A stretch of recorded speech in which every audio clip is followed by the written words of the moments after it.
siapakah Syiah sebenarnya? Apa wacana-wacana mereka ke depan? Mayoritas kaum muslimin menganggap Syiah itu tidak lebih dari sekedar salah satu mazhab di dalam Islam, seperti mazhab Imam Syafi'i, mazhab Hambali, mazhab Hanafi. Banyak dari kaum muslimin mengira Syiah itu adalah salah satu mazhab fikih di dalam Islam.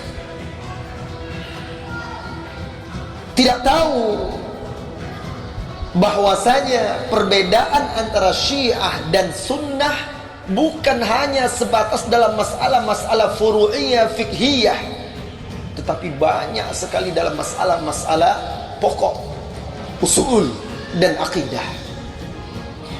Teman-teman sekalian, sahabat sekalian, ajaran-ajaran Syiah dalam kitab-kitab Syiah. Definisi Syiah secara etimologi pengikut atau golongan, ya. Secara terminologi orang-orang yang secara khusus mendukung Sayyidina Ali, secara khusus berpendapat bahwa Ali saja yang berhak menjadi khalifah, dan mengabaikan Abu Bakar Siddiq, Umar bin Khattab dan Utsman bin Affan. Bahkan menuduh mereka kafir. Kalau dia pro Ali tapi tidak mengkafirkan Abu Bakar, Umar, Utsman dan sahabat yang lain, maka ini masih bisa diterima, ya, masih bisa diterima. Kenapa? Karena mereka tidak mengkafirkan. Kalau mereka mengkafirkan, maka ini betul-betul mereka telah kafir, karena nggak tanggung-tanggung yang dikafirkan sahabat daripada Rasulullah Sallallahu Alaihi Wasallam. Doktrin utama Syiah adalah terletak kepada imamah, kepemimpinan umat setelah Nabi. Ini doktrin utama, ya. Hampir semua ajaran Syiah, baik akidah maupun syariah, baik usul maupun fikih, selalu dikaitkan dengan imamah, selalu dikaitkan. Tidak ada yang lebih penting daripada imamah, kepemimpinan. Itulah bahkan hadis yang sangat dipopulerkan oleh mereka, ya. Rukun iman Islam yaitu Allah, malaikat, kitabullah, rasul, hari akhir, dan percaya dengan qadar dan qadar. Inilah rukun iman versi umat Islam. Sedangkan versi Syiah, rukun iman itu cuma 5. Pertama tauhid, kedua nubuwah, ketiga imamah, keempat al-adl, kelima al-ma'ad. Ini dia. Ini bukan kata orang, Pak. Ini memang ajaran Syiah. Begitu juga rukun Islam berbeda. Rukun Islam dalam Islam syahadatain, salat, zakat, puasa, haji. Sedangkan orang Syiah, rukun Islamnya salat, puasa, zakat, haji, dan wilayah. Salatnya pun berbeda, 3 waktu. Puasanya pun berbeda, berbuka puasa setelah Isya. Zakatnya pun berbeda, dia 1/5. Hajinya pun berbeda, hajinya harus lebih wajib ke Karbala. Tanah Karbala lebih suci daripada tanah yang lain di muka bumi. Syiah ini dibidani oleh sosok Yahudi yang berasal dari akar keturunan Yahudi Yaman. Dia adalah Abdullah bin Saba, Ibnu Saba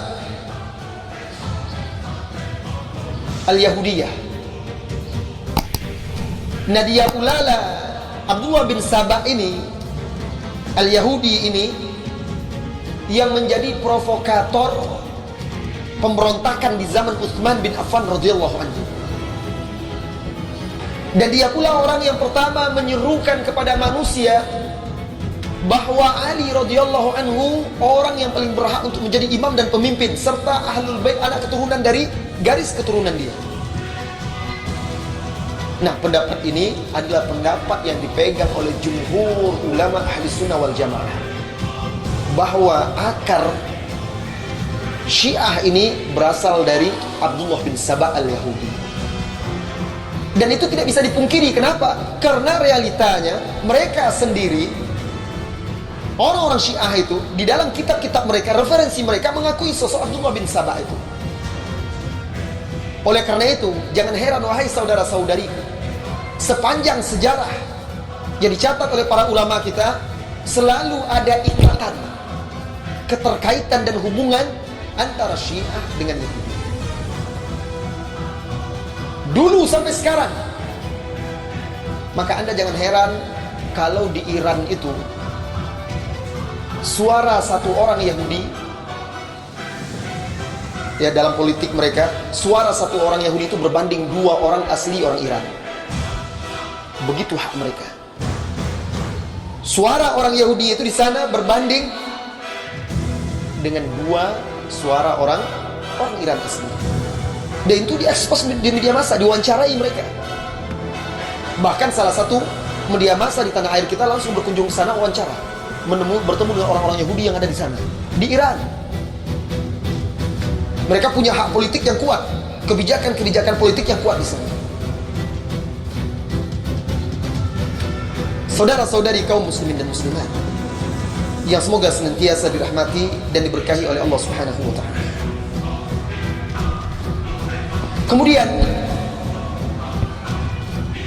mulai munculnya ke permukaan gerakan Syiah ini dalam bentuk sebuah komunitas yang zahir, yang nampak. Itu memang berawal percikannya di zaman Ali dan berkembang pesat di zaman setelah gugurnya Al-Husain radhiyallahu anhu. Kemudian begitu seterusnya, mereka berusaha mengangkat anak keturunan dari Al-Husain dan seterusnya sebagai imam-imam mereka. Mereka angkat dan terus mereka iming-imingkan untuk memberontak kepada pemerintah-pemerintah yang berkuasa ketika itu, dan terjadi letupan-letupan pemberontakan yang dipimpin oleh Ahlul Bait.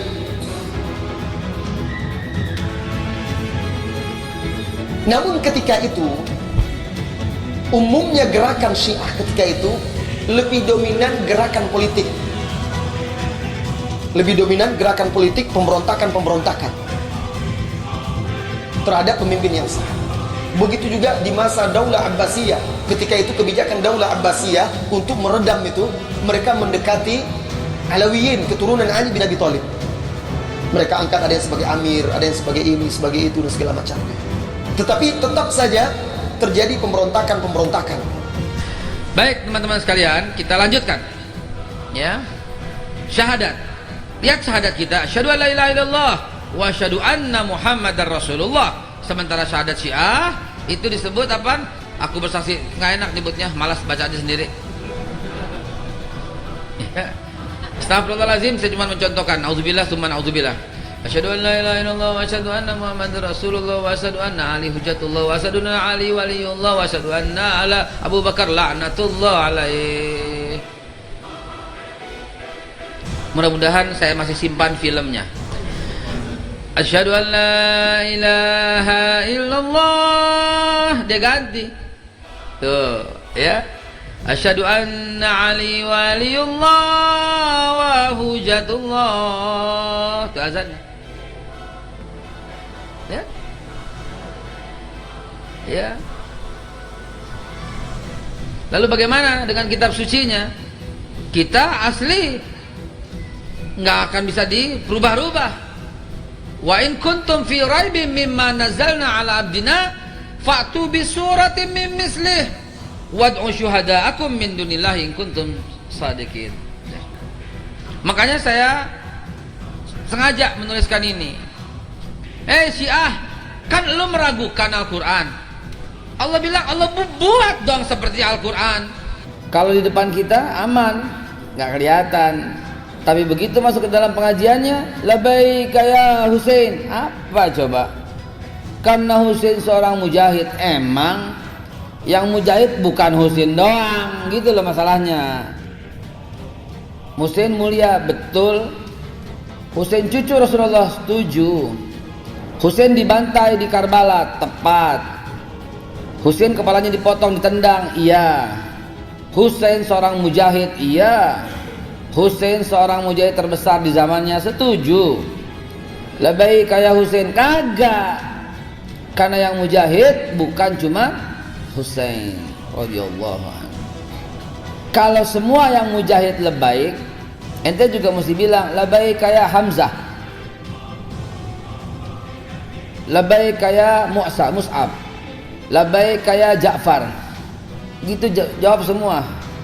Labbaik ya Anas, labbaik ya Ammar, sebut semua dong. Ini kan labbaik ya Husain dan menuduh orang-orang Sunni yang melakukan pembunuhan. Sehingga setiap jengkal tanah adalah Karbala, setiap hari adalah Arafah. Gitu prinsipnya orang Syiah.